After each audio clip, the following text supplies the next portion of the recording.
If budgeting fails most people, then a terrifying question appears. What replaces it? Because people don't just want to understand why something doesn't work. They want something they can trust instead. And here's the truth most finance channels never say clearly. You don't need a better budget. You need a system that works even when you're tired, stressed, emotional, distracted, or unmotivated. Because those are the conditions under which most financial decisions are actually made. Let's start with a hard reality. You will never be consistent forever. Your energy fluctuates. Your emotions fluctuate. Your discipline fluctuates. Any financial strategy that depends on you always being focused, rational, and self-controlled is guaranteed to break. So the question isn't, how do I behave better? The question is, how do I design money so behavior doesn't matter as much? That's the system mindset. A system replaces decision-making with structure. Instead of asking you to choose wisely every day, it removes the need to choose at all. And that single shift changes everything. Let's talk about how people actually spend money. Money doesn't disappear randomly. It follows availability. If money is visible, it gets spent. If money is accessible, it gets used. If money sits idle, it gets justified. This is not a moral failure. It's a neurological response. The brain treats available resources as usable resources. So the first rule of a system-based approach is simple. Money you don't want to spend should never feel available. Budgeting tries to control spending after money is already accessible. Systems prevent spending by controlling access before temptation appears. That's the key difference. Now let's talk about the first pillar of a budgetless system. Automation. Not motivational automation. Mechanical automation. Money should move without asking for your permission every month. Savings should leave your account automatically. Investments should happen automatically. Bills should be paid automatically. Why? Because automation removes emotion from the equation. There's no debate, no guilt. No, I'll do it later. It just happens. And what happens automatically becomes normal. Now let's talk about income distribution. Most people deposit all their income into one account. Then they try to manage it mentally. This is where chaos starts. One pile of money creates confusion. Confusion creates anxiety. Anxiety creates impulsive decisions. Systems separate money by purpose, not in spreadsheets. In reality, different accounts, different roles, different rules. When money has a job, the brain stops negotiating. Now let's talk about friction. Good systems increase friction for bad behavior. Bad systems reduce it. If overspending is easy, it will happen. If saving is hard, it won't happen. This is not about character. It's about physics. Systems use friction strategically. Savings are slightly inconvenient to access. Impulse spending requires extra steps. Long-term money is psychologically far away. Budgeting tries to fight friction with willpower. Systems use friction to eliminate the fight entirely. Now let's talk about the second pillar, predictable lifestyle ceilings. Budgeting asks, how much can I spend this month? Systems ask, what lifestyle can I sustainably support forever? This is a huge psychological difference. Monthly limits feel temporary and restrictive. Lifestyle ceilings feel stable and identity-based. Once lifestyle stabilizes, spending decisions become easier. You're no longer asking, can I afford this right now? You're asking, does this fit my life? That question is far less emotionally charged. Now let's talk about buffers. Budgets assume perfection. Systems assume mistakes. This is critical. A system always includes margin, extra cash, time flexibility, forgiveness. Buffers absorb shocks. Unexpected expenses don't cause panic. Mistakes don't collapse the system. Bad months don't trigger shame spirals. Budgets break under stress. Systems bend. Now let's talk about emotional neutrality. A good system does not judge you. There's no failed month, no off track, no moral scorekeeping. Money becomes mechanical. And when money becomes mechanical, And when money becomes mechanical, emotions calm down. Calm behavior is consistent behavior. Consistent behavior compounds. Now let's talk about time again. Systems operate over long horizons. They don't react to weekly noise. They don't overcorrect. They don't panic. They let time do the work. Budgeting lives in short cycles. Systems live in decades. Wealth is built on the scale of decades. Now let's talk about identity. This is where systems become unstoppable. When someone lives inside a system long enough, identity shifts. I'm not someone trying to control money. I'm someone whose money works automatically. Identity-based behavior requires almost no effort. That's why systems feel effortless after a while. Now let's talk about why people resist systems. Because systems feel boring at first. There's no excitement, no sense of doing something, no emotional reward. But boredom is a signal of stability, and stability is where wealth grows. Now, let's address the fear people have: if I don't budget, I'll lose control. This fear comes from misunderstanding control. Control is not attention. Control is predictability. When outcomes are predictable, you are in control, even if you're not watching constantly.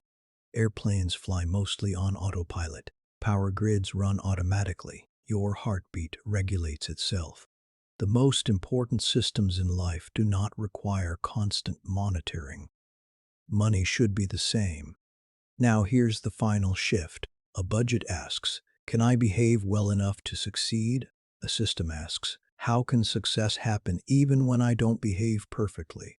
And that question is far more realistic, because you don't need to be perfect to build wealth. You need to be predictable. You need to be protected from your worst moments. You need systems that assume you're human. Once you stop managing money and start designing it, money stops feeling heavy. It stops feeling personal. It stops feeling emotional. It becomes quiet, and quiet progress is the most dangerous kind, in a good way. Because by the time people notice it, it's already changed everything. There's another reason systems outperform budgets that most people never consciously realize. Systems remove self-judgment. Budgets constantly evaluate you. Every expense is either good or bad. Every month is either successful or failed. Every deviation feels like a personal flaw. Over time, this creates an unhealthy emotional relationship with money. Money becomes a scorecard, a source of shame, a reminder of imperfection. Systems don't do this. Systems don't care how you feel. They don't punish you for mistakes. They don't lecture you. They simply route money according to rules. And rules don't judge. This is psychologically freeing, because when shame disappears, avoidance disappears with it. People stop hiding from their finances when finances stop attacking their identity. Now let's talk about effort distribution. Budgets demand effort at the wrong time. They ask for effort during spending moments, the exact moment when emotion is highest and self-control is lowest. Systems demand effort up front, once, during setup, when you're calm, when you're thinking clearly, when emotions are low. After that, the system carries the load. This is how every high-performance environment works. Airports, hospitals, manufacturing, technology infrastructure. They don't rely on people making perfect decisions in real time. They rely on design. Finance should be no different. Now let's talk about scale. Budgets do not scale well. As income increases, budgets become more complex, more categories, more rules, more tracking. Complexity increases friction. Friction reduces compliance. Systems scale effortlessly. Higher income simply means higher automated flows. Larger buffers, more margin. The structure stays the same. Only the numbers change. This is why people who adopt systems early often appear naturally good with money later in life. They didn't suddenly become disciplined. They just scaled a structure that already worked. Now let's talk about emotional recovery. Budgets are fragile. One bad month can destroy momentum. A system absorbs bad months. Income drops, the system adjusts. Unexpected expense, the buffer absorbs it. Emotional stress, automation keeps running. This is critical because life is not linear. People don't fail financially because of one bad decision. They fail because bad decisions stack during emotional periods. Systems prevent stacking. Now let's talk about predictability again, but deeper. Predictability isn't just about money. It's about your nervous system.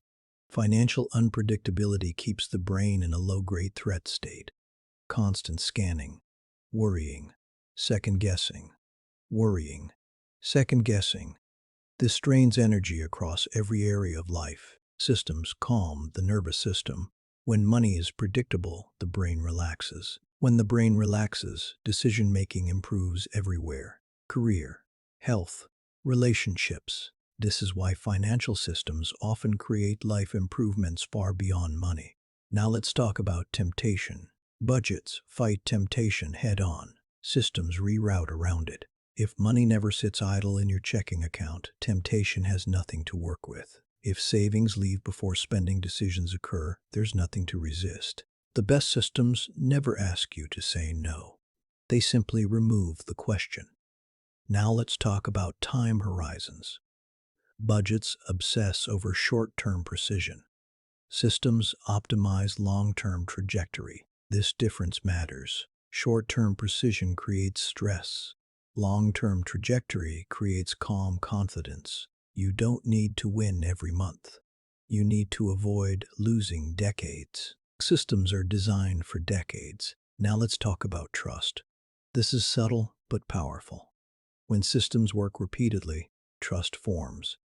Trust in the system. Trust in the process. Trust in yourself. This trust reduces anxiety, and anxiety is one of the biggest drivers of destructive financial behavior. People panic, they overcorrect, they abandon plans.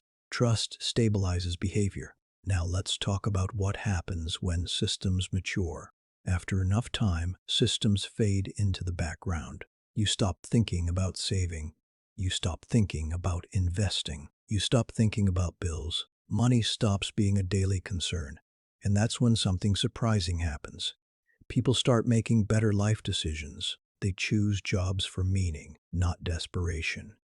They take calculated risks. They invest in health, learning, relationships, because money is no longer shouting for attention. Now let's address the last mental block. Some people worry that systems remove flexibility. They don't. They create controlled flexibility. You still have freedom. You still make choices. But those choices happen within safe boundaries. Just like guardrails on a mountain road. Guardrails don't restrict driving. They prevent catastrophe. Now here's the final realization. Most people don't need motivation. They need insulation. Insulation from stress. Insulation from emotion. Insulation from their worst impulses. Budgets expose you to all of that. Systems protect you from it. And once protection is in place, progress becomes almost boringly reliable. That's the goal. Not excitement, not constant effort, not self-control. Reliability. Because reliability compounds. And compounding doesn't care how motivated you feel. It only cares that the system keeps running. So if budgeting failed you, it wasn't because you weren't strong enough. It's because you were trying to power a long-term machine with short-term effort. Design the machine once and let it run quietly, relentlessly, in your favor.